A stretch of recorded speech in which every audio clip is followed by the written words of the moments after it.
Евгения выходила замуж по любви. Вернее, она так думала. По своей любви. Девушка была очень сильно влюблена и была настолько счастлива, что трудно было передать словами. Еще бы. Так повезло простой деревенской девушке, отхватила себе городского жениха. Да еще и богатого. Уж повезло, так повезло. Фактически у Евгения было две свадебных церемонии. Одна в столице, во дворце бракосочетаний, в ресторане и с друзьями мужа. Вторая в деревне, на родине Жени. Привезти всю деревню в столицу на свадьбу было нереально. А попробуй кого-то не пригласить, обида будет смертельная у всех. Евгению слишком хорошо знали во всей деревне с самого детства. Она была доброй и отзывчивой девушкой. Симпатичная, белокурая, но сиротой была. Как на такую не обратить внимания? Всей деревни воспитывали, хотя уже не и тетя была. И вот тетя как раз-то не очень спешила заниматься девочкой и считала ее своей обузой. С раннего детства загрузила девушку работой по дому и по хозяйству. Со своим мужем Женя познакомилась в одной из поездок по учебе. Почти вся деревня была счастлива за девушку, когда та смогла наконец избавиться от своей тетки. Пожалуй, тетка была единственным человеком со всей деревни, которого бы точно не позвали на свадьбу. Тетка сожалела только о том, что потеряла бесплатную прислугу и рабочую силу. И все было бы хорошо. Да вот только умерла Евгения года через 3 после свадьбы. Детьми пара не успела обзавестись, и безутешный супруг привез хоронить свою любимую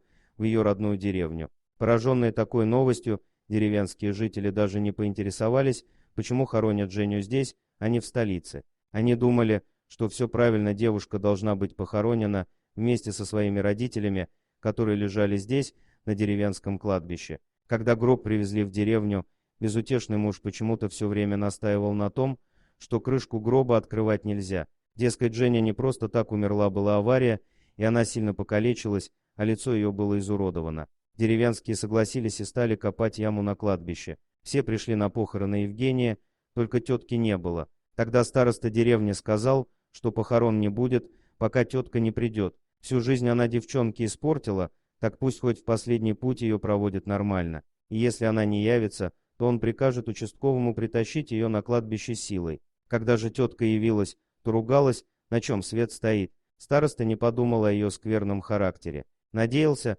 что хотя бы на кладбище в такой скорбный час эта женщина будет вести себя прилично. Но не тут-то было. Только явившись, она стала крыть нецензурной бранью всех за то, что ее заставили сюда прийти. А потом подошла к гробу и, подбоченясь, плюнула прямо на крышку, пожелав Евгении гореть в аду. В тот самый момент изо всех щелей гроба и повалил дым. Люди начали кричать «ведьма». Тетке пришлось уйти, а дым все валил и валил. И вдруг из гроба послышался кашель. Кто-то из людей крикнул, что девушка жива и нужно немедленно открывать гроб. Несколько парней сразу кинулись открывать. А когда открыли крышку, то Евгения села и начала жадно хватать воздух ртом. Огонь потушили, а девушку отвели к фельдшеру. Пока все суетились, безутешный супруг поспешно покинул деревню, оставив чудом воскресшую супругу. Но как же так? И почему? Тут-то Женя рассказала свою печальную историю. Поначалу у них с мужем была действительно любовь, но пресыщенный богач быстро наигрался деревенской девушкой.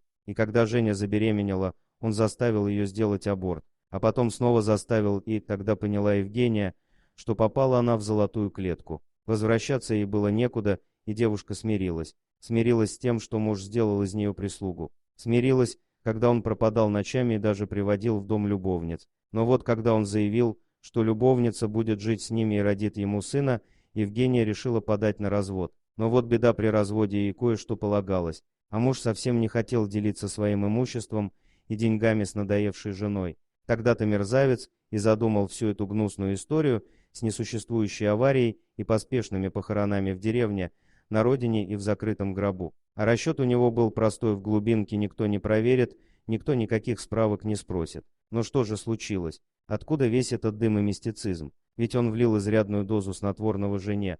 Она точно не должна была так рано проснуться. То ли задержка с проведением похорон так повлияла, то ли другие обстоятельства, но Женя проснулась. Услышав голоса и крики снаружи, девушка не понимала, почему вокруг нее темно, что с ней случилось и где она находится. Последнее, что она помнила, это был кофе, который выпила на завтрак. У нее ужасно болел живот и голова. Женя заметила, что руки у нее сложены на груди, как у покойницы. Женя попыталась встать, но не смогла даже вытянуть руки.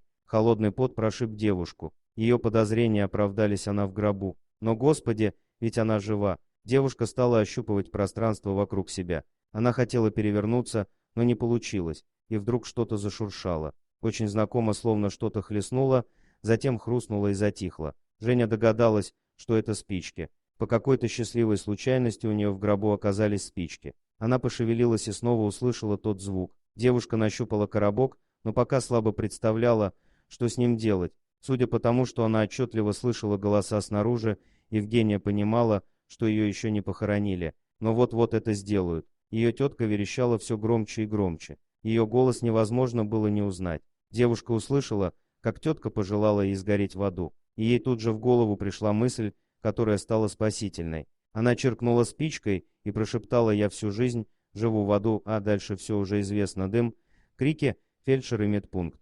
После коротких расспросов все-таки пришлось вызвать скорую. Жене не становилось лучше и пришлось ее госпитализировать. А в больнице и вовсе выяснилось, что она ждет малыша. А потом в палату к девушке потянулись следователи, прокуроры и дознаватели. У ее мужа хватало средств на то, чтобы сделать Женю виноватой. Он подкупил всех, чтобы остаться на свободе. Но вот однажды к ней в палату пришел парень. Он был сильно избит, прихрамывал, на лице были синяки и ссадины. Парень представился Жене Валерой. Как оказалось, это он делал ей гроб по просьбе мужа. Когда случилось происшествие на кладбище, муж в первую очередь приехал к нему с претензиями. Он сильно избил парня за то, что тот не смог сделать гроб поплотнее, чтобы кислород совсем не попадал внутрь, и девушка быстро задохнулась. Когда Женю клали в гроб, парень заметил что-то неладное и подсунул незаметно спички. Это единственное, что он нашел у себя в кармане. Когда супруг явился к нему с претензиями, Валера понял, что его план удался и девушка осталась жива.